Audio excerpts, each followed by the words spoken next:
Grande es este misterio de la piedad.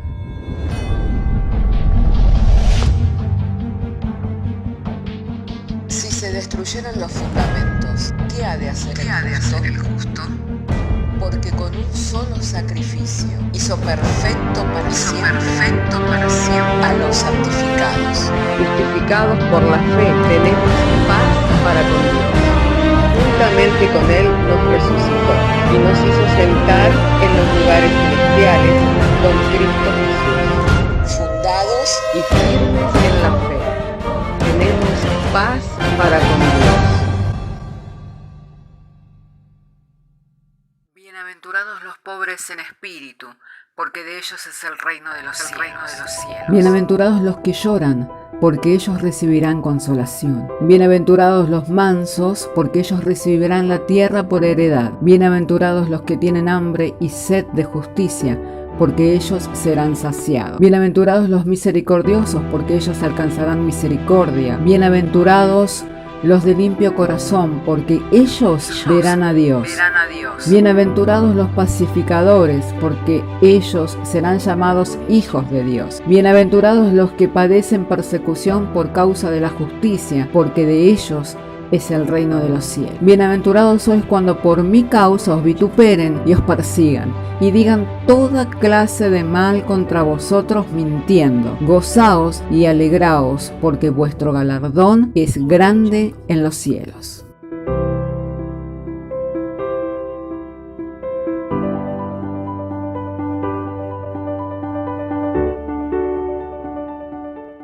Gálatas capítulo 4, verso 21. Una vez hallado el texto, si me dicen amén, entenderé que puedo leer. Decidme los que queréis estar bajo la ley, ¿no habéis oído la ley? Porque está escrito que Abraham tuvo dos hijos, uno de la esclava y el otro de la libre. Pero el de la esclava nació según la carne, mas el de la libre por la promesa, lo cual es una alegoría, pues estas mujeres son los dos pactos. El uno proviene del monte Sinaí, el cual da hijos para esclavitud, este es Agar, porque Agar es el monte Sinaí y en Arabia, y corresponde a la Jerusalén actual, pues está junto con sus hijos en esclavitud. Mas la Jerusalén de arriba, la cual es madre de todos nosotros, es libre, porque está escrito: regocíjate, oh estéril, tú que no das a luz, prorrumpe en júbilo y clama, tú que no tienes dolores de parto, porque más son los hijos de la desolada que los que de la que tiene marido. Así que, hermanos, nosotros como Isaac somos hijo de la promesa. Oremos al Señor. Padre, queremos agradecerte en esta tarde que nos das traer la lectura de las Sagradas Escrituras. Llegado el momento en que vamos a compartir la exposición de la misma, pedimos de la iluminación por medio del Espíritu Santo para poder hablar con denuedo, esto es con facilidad de palabras, de manera que podamos exponer el texto bíblico de una manera clara, comprensible, sencilla, para que de ello todos seamos edificados, enriquecidos conforme al poder que actúa en los creyentes, Señor, mediante el Espíritu Santo. Creyendo, Señor, en que eres poderoso para hacerlo, te doy gracias por medio del Señor Jesucristo. Amén. Gloria sea el nombre del Señor. Qué hermosa palabra, ¿no? La que hemos traído, la lectura. Y hoy nos referíamos al respecto de cómo el reinado de David, o la persona más bien de David, era más grosera en criterio humano, me refiero, a la persona de Saúl, ¿no? Siendo que Saúl, si bien su reinado fue truncado, no fue un reinado próspero, pero en cuanto a actitudes y en cuanto a hechos, podemos ver que los hechos de David fueron más groseros. Pero cuando nosotros miramos estos dos hombres, estos dos reinos, y vemos el éxito del uno y el éxito y el fracaso del otro, nos podemos dar cuenta claramente que ahí se halla representada también en manera alegórica dos naturalezas. Una es la naturaleza del creyente, el cual está en debilidad, y otra es la naturaleza del carnal, el cual está envalentonado, confiado en sus propios logros, confiado en sus propias virtudes, en sus propios atributos. Entonces, viendo estas dos naturalezas, podemos darnos cuenta por qué el fracaso de uno y el éxito del otro. Y también podemos darnos cuenta cómo el creyente siempre su vida se caracteriza por estar rodeado de debilidad. Estar rodeado de debilidad. Amén. ¿Por qué? Porque el poder que se manifiesta en nosotros es el poder de Dios.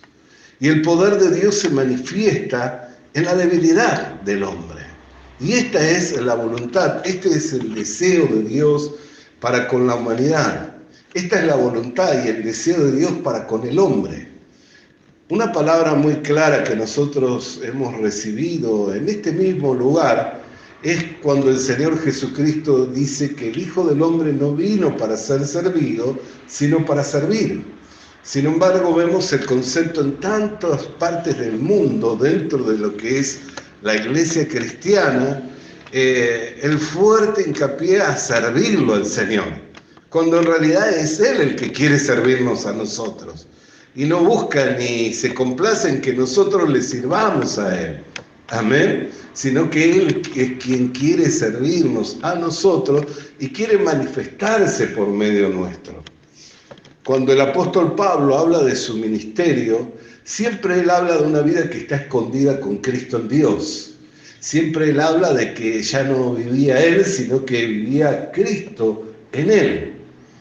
Y también habla de sus propias debilidades al respecto de un aguijón, un mensajero de Satanás que le había sido enviado por Dios, el cual le pidió al Padre en 3 oportunidades que le fuera quitado, y en las 3 oportunidades recibió la misma respuesta: bástate mi gracia. ¿Por qué?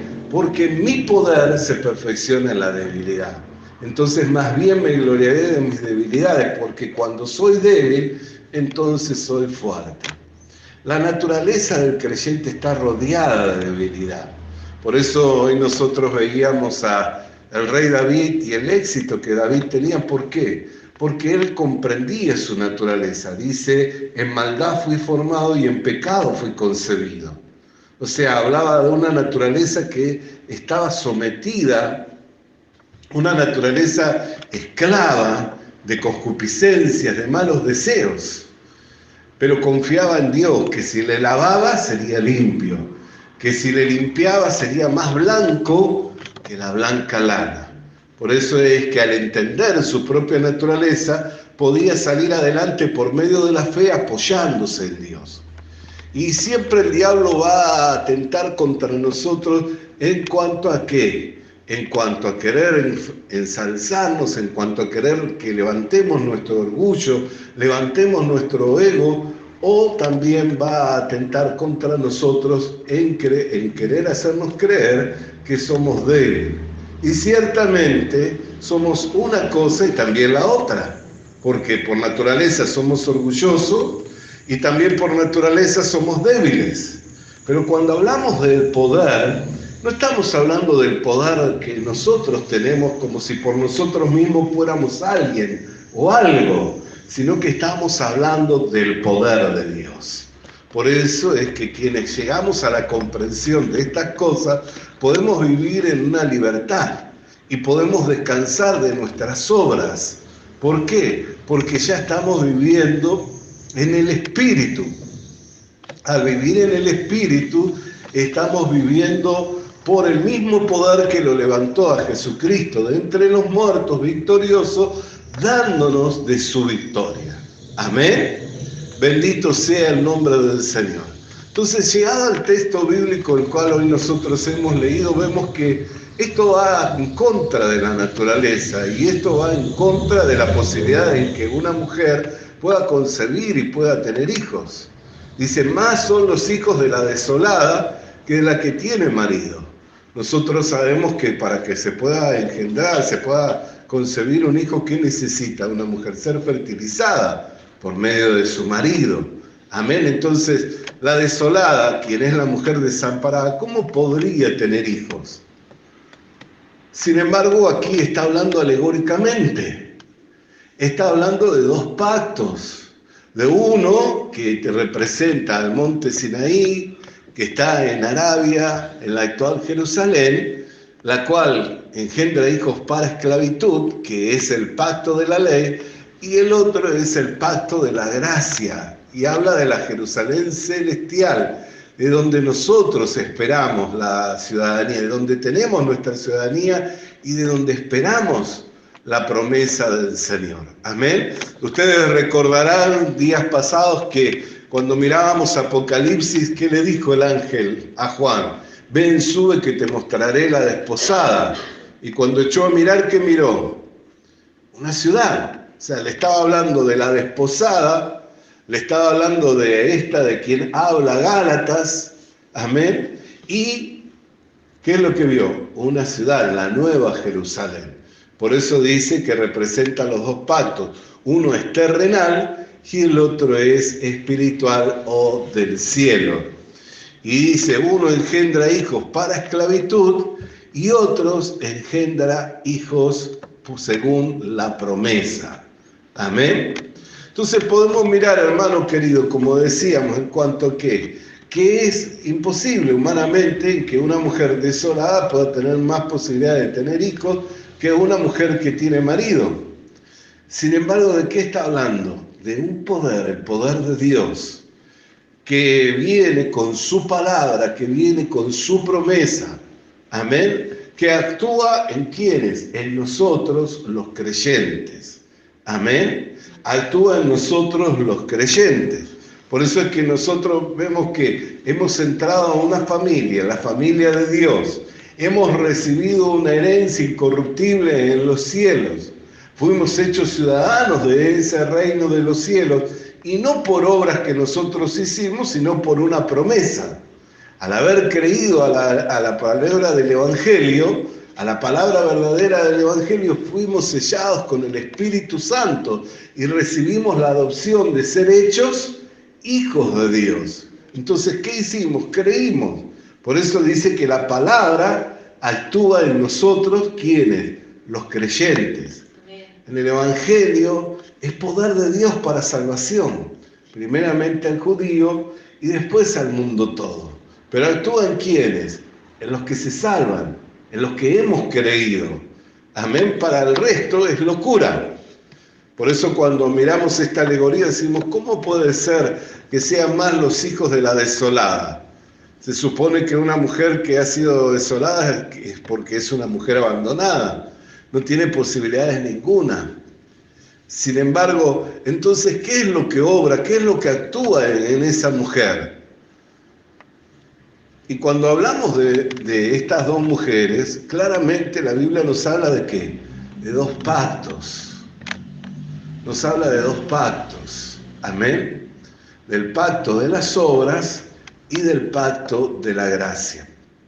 Por eso también nosotros podemos escuchar como escuchó el apóstol Pablo cuando estaba en Efesios, que no se amedrentara, que hablara y que no callara. ¿Por qué? Porque todavía allí el Señor tenía mucho pueblo. Amén. A veces nosotros miramos con nuestros ojos naturales y vemos cuán poco, cuán pequeño es el pueblo evangélico, ¿no? En relaciones, si miramos, ahondamos dentro del pueblo evangélico, como hoy decía la hermana, amén, ahí estamos divididos en opiniones, en doctrinas, unos enseñan una cosa, otros enseñan otra, y nunca pareciéramos que fuéramos uno, sino por el contrario, somos muchos grupos, diseminados a veces en una misma ciudad, en un mismo país, en un mismo continente, que parecemos que somos muchos grupos y cuando en realidad somos uno en el Señor. Amén. Entonces, cuando miramos así también dentro de la misma iglesia, también encontramos esa división, encontramos esa desunión, esas opiniones distintas unas de otros, que no permiten que se muestre como una sola como la desolada, como la mujer. Pero nosotros tenemos que entender lo que la palabra de Dios dice. Más son los hijos de la desolada que de la que tiene marido. ¿Cuánta gente vive por obras? Y no me refiero solamente dentro de la iglesia evangélica, en el mundo todo. Hay personas que su conciencia la tienen acallada o calmada porque creen o tienen un pensamiento más alto de sí mismos que lo que deben de tener, porque piensan que haciendo obras de caridad, dando ofrenda, dando limosna, ayudando al prójimo, que de esa manera son merecedores del perdón de Dios, del reino de los cielos, son merecedores de la vida eterna. Cuando en realidad las obras a ningún hombre lo pueden justificar, ya que por las obras ningún hombre se puede justificar delante de Dios.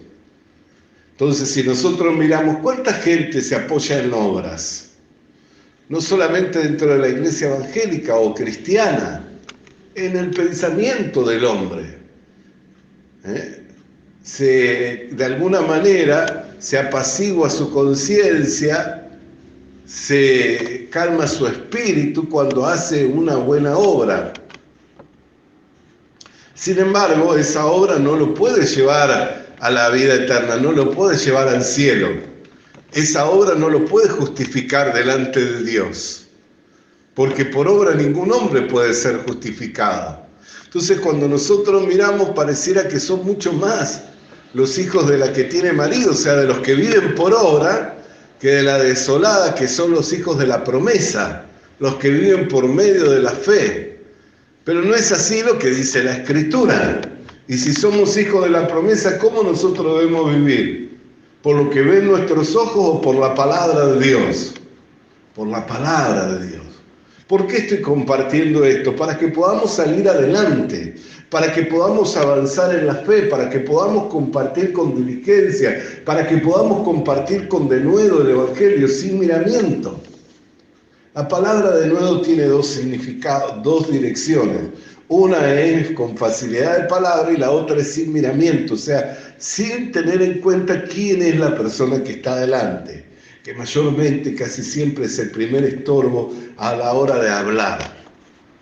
Empezar a considerar quién es la persona que está delante, ya sea que sea muy hostil, muy dura y nada abierta para recibir, o que sea una persona encumbrada, amén, que es una persona muchas veces que tiene más alto concepto de sí mismo, o que se considera poderosa o sabia en este mundo. Entonces esas dos cosas a veces son un impedimento para nosotros para hablar la palabra del Señor. Pero si nosotros creemos a la promesa del Señor, podemos avanzar por medio de la fe, creyendo ¿a qué? A que más son los hijos de la desolada que los hijos de la que tiene marido. Y esto corresponde a los hijos de la promesa. Entonces, si recibimos esa palabra en nuestro corazón, podemos pensar que en Maldonado hay más hijos de la promesa, hay más gente que ha de vivir y determinarse, y está determinado para ellos que vivan por medio de la fe. Por supuesto que sí. No porque lo digamos nosotros, sino porque lo dice la palabra del Señor. Amén. Bendito sea el nombre del Señor.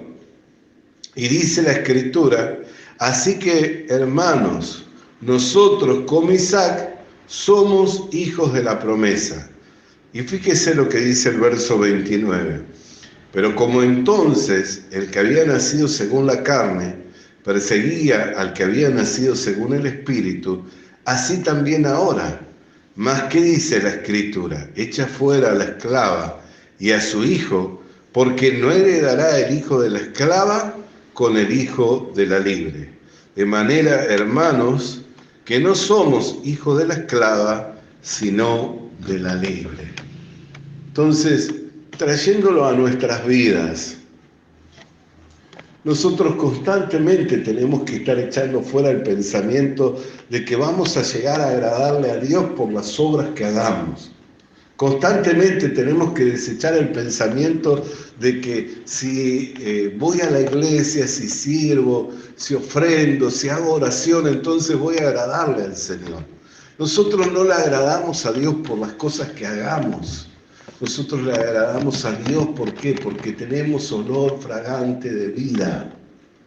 Porque tenemos a Cristo, porque nos hemos apoderado de la justicia de Dios, que es por medio de la fe. Al estar revestidos de Cristo, así como Jacob cuando fue delante de la presencia de su padre Isaac, simulando ser Esaú, quien tenía que recibir como primogénito la bendición del primogénito. Sin embargo, por causa de que su madre tenía la palabra que el mayor serviría al menor y ya había sido dada la promesa, entonces ¿qué hizo? Intervino en ese momento. ¿Para qué? Providencialmente intervino para que Jacob recibiera toda la bendición de Isaac. ¿Quién movió y qué motivó a su madre a que interviniera? La palabra del Señor. Por eso salió valientemente diciendo, cuando su hijo le dijo, pero si me descubriera mi padre, entonces en vez de bendecirme, me maldeciría. ¿Y qué dijo ella? Tu maldición, hijo mío, recaiga sobre mí. Amén. ¿Por qué? Porque ella tenía confianza de que eso tenía que salir bien por causa que Dios ya había hablado. Y no había manera en que el menor fuera servido por el mayor si el mayor recibía toda la promesa, recibía toda la bendición. ¿Cómo iba a poder de esa manera el mayor servir al menor si siendo que el mayor recibía toda la bendición?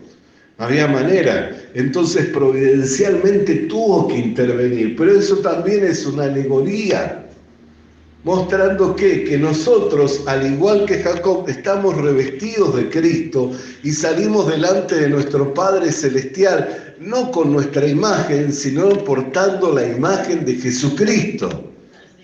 No salimos delante de nuestro Padre con nuestra imagen, sino salimos delante de nuestro Padre portando la imagen de Jesucristo, llevando la vida de Cristo. Amén. Y es por eso en que hemos sido bendecidos con toda bendición espiritual. Entonces, constantemente nosotros también tenemos la lucha de tener que echar fuera a la esclava. ¿Por qué? Porque la esclava engendró hijos para esclavitud. Y eso representa el pacto de las obras. Pero la libre engendró hijos para verdadera libertad. Por eso la Biblia dice que si el Hijo de Dios os libertare, seréis verdaderamente libres. Amén, hermano. Entonces, que podamos tener confianza y valor delante de Dios, sabiendo que en Maldonado también se cumple la palabra de Dios. En San Carlos también se cumple la palabra de Dios. En Uruguay también se cumple la palabra de Dios. ¿Cuál es esa palabra? Que más son los hijos de la desolada. Entonces tenemos que avanzar. ¿Por qué? Porque hay todavía mucha más gente que va a escuchar el Evangelio de la gracia, que va a escuchar la palabra verdadera del Evangelio y va a salir adelante por medio de la fe. No confiando en sus obras, sino confiando en el Señor y Salvador Jesucristo. Amén. Vamos a orar. Padre, queremos darte gracias por tu palabra, cual nos fuera enviada en esta tarde mediante el poder y la potencia del Espíritu Santo, iluminándonos los ojos así del entendimiento, para que pudiéramos tener valor y determinación, confiados, creyendo en la palabra que dice que más son los hijos de la desolada que de la que tiene marido. Por lo cual te damos gracias, sabiendo que todavía hay mucho más, Señor, quienes van al oír la palabra verdadera del Evangelio, salir de la esclavitud a la libertad gloriosa de los escogidos de Dios. Por lo que te damos gracias en el nombre de Jesús. Amén y amén. Vamos a alabar su nombre.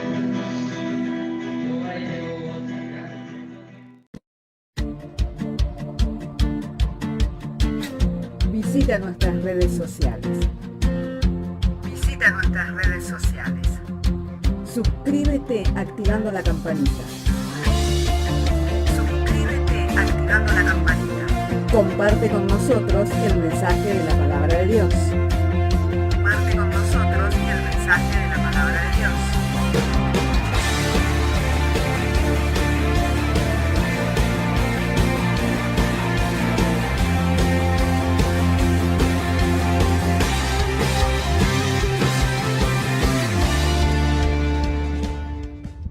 Le animamos a que consiga una Biblia,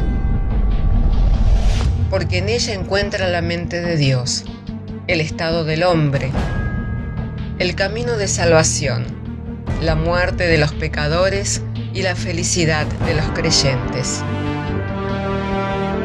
Sus doctrinas son santas, sus mandamientos son obligatorios, sus historias son verdad y sus decisiones inalterables. Léala para ser sabio, crea en ella para ser salvo y póngala en práctica para ser santo. Ella contiene luz para guiarle, alimento para reforzarle y consuelo para alentarle. La Biblia es el mapa del viajero, el bastón del peregrino, la brújula del piloto, la espada del soldado y la carta del cristiano. Le animamos a que consiga una Biblia,